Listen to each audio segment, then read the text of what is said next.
Marehemu Cleopa David Msuya alizaliwa tarehe 4 Novemba mwaka 1931 kijiji cha Chomvu, tarafa ya Usangi, wilaya Mwanga, mkoani Kilimanjaro. Alipitia elimu mbalimbali ikiwemo ya msingi shule ya Kivindu, na baada ya kumaliza akajiunga na sekondari ya Old Moshi, moja iliyokuwa shule bora kwa wakati huo, na baadaye akaendelea na elimu ya juu shule ya sekondari ya Tabora Boys. Akasoma pia chuo kikuu cha Makerere kuanzia mwaka 1952 mpaka mwaka 1955, akichukua shahada ya sanaa BA, masomo ya historia, jiografia na sayansi ya siasa. Baada ya kuhitimu, alirudi nyumbani na kuanza kazi ya afisa maendeleo ya jamii aliyoifanya kwa moyo wote, akifahamu fika maisha ya wananchi wa vijijini na mahitaji yao. Kati ya mwaka 1956 hadi mwaka 1964 alipopandishwa kuhudumu kama katibu mkuu maendeleo ya jamii, hadi mwaka 1965 alipohamishiwa Wizara ya Ardhi, Maendeleo ya Makazi na Maji mwaka 1965. Baadaye Wizara ya Uchumi na Mipango mwaka 1967 hadi mwaka 1970, na kisha katibu mkuu Wizara ya Fedha mwaka 1970 hadi mwaka 1972. Februari mwaka 1972, Mwalimu Julius Kambarage Nyerere alimteua kuwa waziri wa fedha, akiongoza juhudi za kupanga matumizi ya serikali na msingi wa nidhamu ya fedha hadi mwaka 1975 alipoteuliwa kuwa waziri wa viwanda. Novemba 7 mwaka 1980 aliteuliwa kuwa waziri mkuu wa Jamhuri ya Muungano wa Tanzania, ikiwa ni kipindi kigumu kwa uchumi wa nchi kilichotokana na Tanzania kutoka kwenye vita vya kumng'oa Nduli Idi Amin mkoani Kagera. Waziri Mkuu Msuya hakumaliza awamu yote, kwani mnamo Februari 24 mwaka 1983 alibadilishwa na nafasi yake kuchukuliwa na hayati Edward Sokoine, ambaye naye hakumaliza awamu ile, kwani alifariki mwaka mmoja tu baadaye, Aprili 12 mwaka 1984. Disemba 7 mwaka 1994 alirejeshwa tena kuwa waziri mkuu wa Tanzania, akiwa pia ni makamu wa kwanza wa rais wa Jamhuri ya Muungano wa Tanzania chini ya serikali ya awamu ya pili iliyoongozwa na Rais Ali Hassan Mwinyi. Wadhifa huu alidumu nao hadi tarehe 28 Novemba mwaka 1995. Uchaguzi mpya wa kihistoria ya vyama vingi uliofanyika kwa mara ya kwanza mwaka 1995 ndio uliotamatisha wadhifa huo, ambapo aliendelea kuwa mbunge wa kawaida hadi kustaafu mwaka 2000. Amewahi pia kuwa mkuu wa chuo kikuu cha ardhi, mjumbe wa kamati kuu ya CCM na mshauri katika bodi mbalimbali.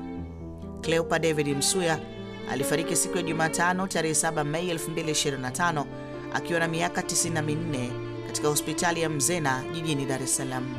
Wakati wa uhai wake, Cleopa David Msuya amewahi kutoa mchango wake wa mawazo akiangazia muungano wa Tanzania na uimara wake, na akitolea mifano ya nchi zilizojaribu kuungana na zikashindwa. Kwa hiyo population yetu kubwa wamezaliwa ni wananchi wanajua muungano badala ya zile nchi mbili tulizokuwa nazo. Na kama ni mtu ameanza kazi siku ile muungano unaanzishwa, sasa hivi shajabu anaanza kustaafu au ameshastaafu. Kwa hiyo ni kipindi kirefu. Nchi nyingi zimejaribu hili vikashindwa, lakini Mungu amesaidia kutokana na ndoto za wazee wawili kaanzishwa, na mpaka leo inadumu na inaendelea kudumu. Muungano ni wa kupigia mfano, maana unasema nchi nyingi walijaribu lakini wameshindwa. Wale ambao mnajua kule West Africa, Ghana walijaribu kuungana na Guinea Conakry ikashindikana.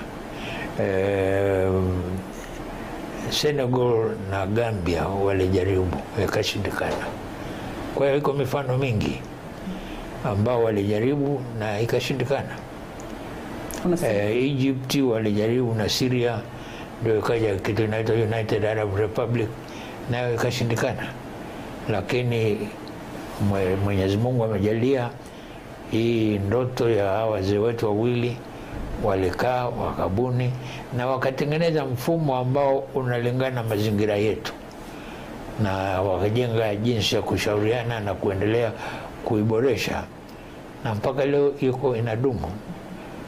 Kwa hiyo kwa vijana wengi ambao wamezaliwa baada ya muungano, wao wanaona ajabu tunazungumza bado muungano kama ndio unaanza. wao walikuta na wanaendelea nayo na matumaini yao ya kugombea safari. Aliendelea pia kuhusu miaka 60 ya muungano wa Tanganyika na Zanzibar. Kama inavyofahamika, muungano huu umekuja mara baada ya mapinduzi Zanzibar.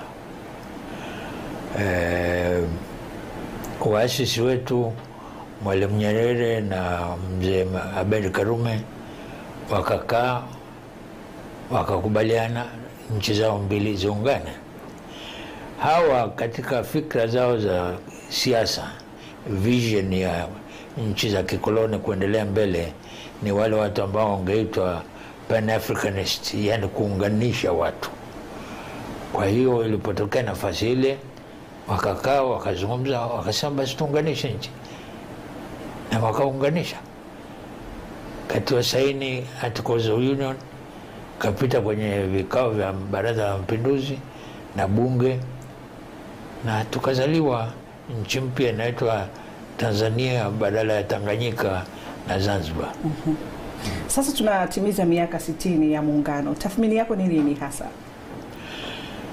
Mimi nafikiri tungejivunia sisi wa Tanzania.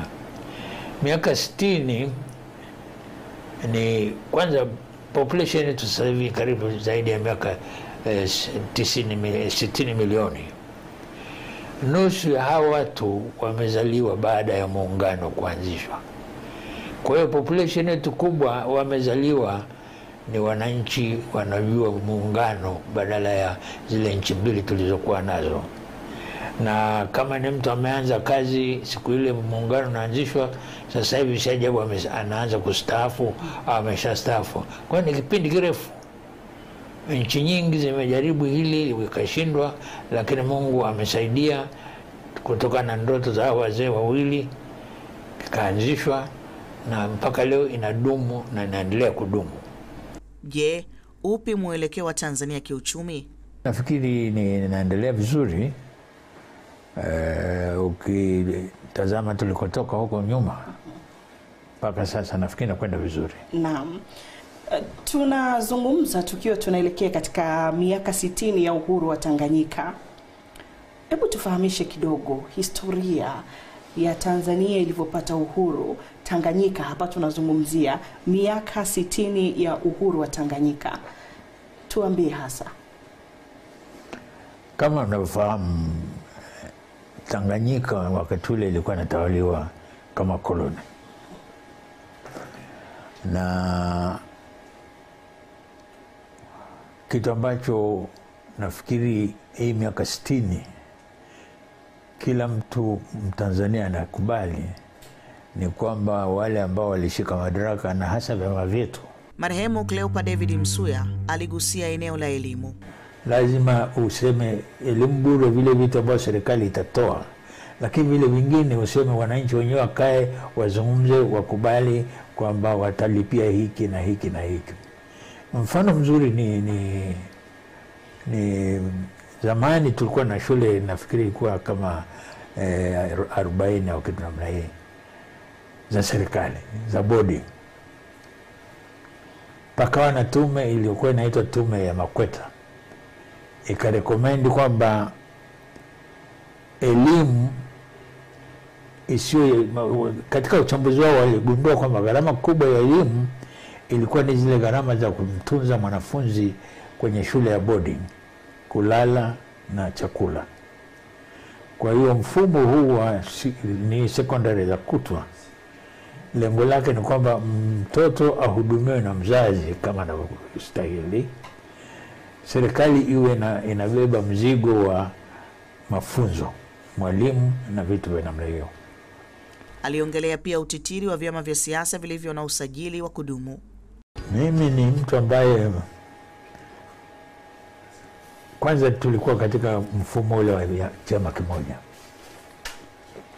Nafikiri ilitusaidia.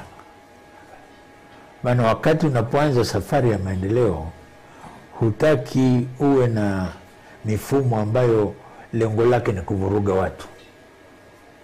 Unataka uwe na mfumo ambao lengo lake ni kukusanya mawazo ya watu, alafu waelekezwe mahali fulani. Pili, demokrasia haina sura kama vile Korani au Biblia ilivyo. Kila watu wanajenga mfumo wa demokrasia kulingana na matashi yao. Sasa tuliendelea na chama kimoja mpaka 1992 nafikiri, tulipofumua mfumo wetu wa chama kimoja.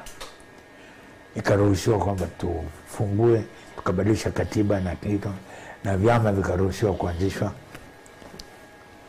Lakini nini kimetokea? Sasa hivi ungekwenda kwa msajili wa vyama vyote, amesajili vyama 19 au 22 kina mimi. Sisi unajiuliza, Tanzania hii demokrasia mnaitafuta kwenye vyama 92 22 au 23 ni nini hasa? Bado tuna sehemu ambazo wana njaa. Bado tuna sehemu ambazo wabunge wanaomba barabara zijengwe. Hivi kweli seriously unasema tuna haja ya vyama vingi? Mimi nimekubali kwamba si vizuri kuwa na chama kimoja tu, maana watu wakikaa na chama kimoja wanaweza kujisahau. Ile wazungu wanaita absolute power corruption. Ukiwa peke yako tu pale inakucorrupt. Na ukitaka mfano mzuri ni decline ya Soviet Union. Walikuwa na one chama, waka consolidate power katika kitu inaitwa communism, na watu walio kwenye communism ndio power. Na kaongezea, je, uwepo wa vyama vingi vinatija kwa taifa? Sasa hili swala tija ni swala ambalo watu inabidi walitazama kwa upana zaidi, na Watanzania tujifunze tija maana yake nini. Wale walio kwenye vyama hivyo wanataka wajijenge mbele ya umma ili ikiwezekana safari ijayo wachukue dola. Ndio lengo lao. Kwa hiyo watajaribu kujenga hoja, kupanua matatizo ambayo wanayaona, na ndicho wanachofanya. Na ukikubali vyama vingi, hiyo ndio kitu ambacho wanakubali kuishi nacho. Sasa whether ni tija nzuri au sio nzuri, hili ni swala la kila mtu. Mkishakubali kuwa na vyama vingi, hayo mambo lazima wakubali. Lakini ukiniambia kwamba labda ni jambo la ajabu sana ambalo halijapata kutokea, sisi wazee tunafikiri ni vitu vya kawaida tu.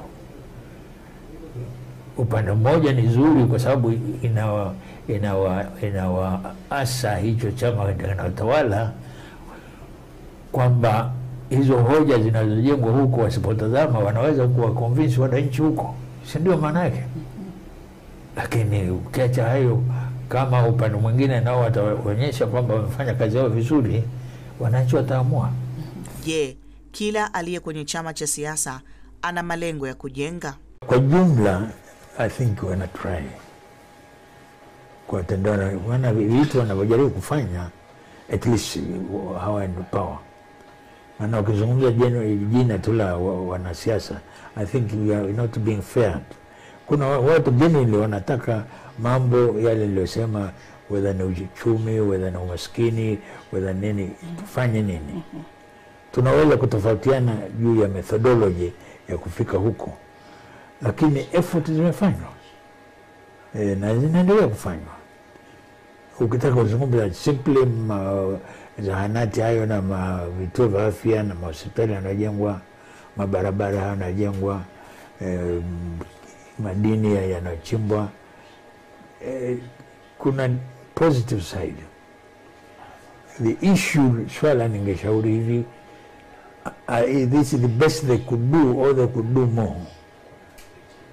Lakini hao wengine sasa katika mtitiri wa vyama utakosa watu, maana wale hawako pale ndani kuona matunda mazuri, wako pale ndani kuangusha watu ili waangie, bila kusema kuna abuse ya power. This is where the problem is. Marehemu Cleopa Msuya aligusia swala nyeti sana la ajira kwa utitiri wa vijana wanaomaliza shule na vyuo vikuu na changamoto zake. na vitu vya namna hiyo, kwamba gharama za maisha zimepanda. Hili ni eneo moja ambalo linazungumzwa karibu kila mahali. La pili ni wakati masuala fulani fulani yanaibuliwa na taasisi za kitaifa, kama ile juzi lililozuka la bandari ya Dar es Salaam. Ndio limezua maneno mengi na watu wametoa mashauri. Lakini la tatu ni tangu kufungua milango kwa vyama vya upinzani, wanazunguka huko wanatoa maneno mengi, na kawaida ukishafungua milango na ukawaruhusu wazunguke, watatafuta vitu wanasema nini. Hawa watu wa Chadema kwa mfano walisema watazunguka, nafikiri karibu miezi miwili watazunguka huko Lake na Mwanza, na baada hapo watakwenda huko Mbeya, na yote ile inaibua subject za kuzungumza. Lakini kama hazinge kwako, wananchi wanaendelea kawaida. Kwa hiyo ndio nasema politics zetu hapa Tanzania, ukiacha yale ambayo yanasumbua akili za watu, nimesahau na moja, ajira za watoto. Watoto ni wengi wanatoka shule, lakini sehemu za kuajiriwa si nyingi. Kwa hiyo watu wanalizungumza hilo. Ukiacha hayo, mambo mengine ni mimi naona kawaida. Tuombe Mungu tu kama vitu kama mvua isije ikafail, watu wakakosa chakula. Maana mpaka sasa hivi tumekuwa na bahati nzuri kwamba wananchi wamekuwa wanapata chakula kutokana na kilimo cha Tanzania, ukiacha mazao kama ya mpunga na vitu na ngano, lakini vyakula vingine wanajilisha wenyewe. So life goes on. Naam. Ndio. Uwepo wa mabadiliko ya katiba ya nchi, nini yalikuwa maoni ya marehemu Cleopa David Msuya? Kwa muda mrefu watu walifikiri, na mimi naamini, kwamba inahitaji marekebisho fulani, na kama nataka kukumbuka wakati wa Mheshimiwa Jakaya Mrisho Kikwete aliunda tume ya Warioba, wakazunguka wakatengeneza mapendekezo, likakusanywa bunge la katiba, wakapendekeza kwenye bunge lile, kiko kitabu ambacho kinaitwa katiba pendekezo. Sasa ilibaki stage moja ya kuipitisha ile kwa referendum. Na nini maana katiba? Katiba si kitu ambacho ni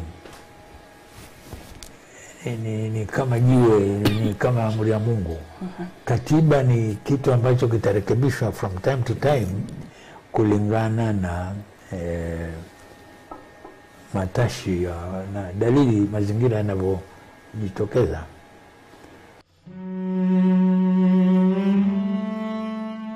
Mzee Msuya ni mwanasiasa Mtanzania pekee aliyebahatika kuteuliwa kwa kofia ya waziri mkuu na marais wawili tofauti, baba wa taifa Mwalimu Julius Kambarage Nyerere mwaka 1980 pamoja na rais wa awamu ya pili hayati Al-Hassan Mwinyi. Huyu ndiye Cleopa David Msuya. Amezaliwa Novemba 4 mwaka 1931 na kuaga dunia tarehe 7 Mei 2025. Mwenyezi Mungu ailaze roho yake mahali pema peponi. Amin.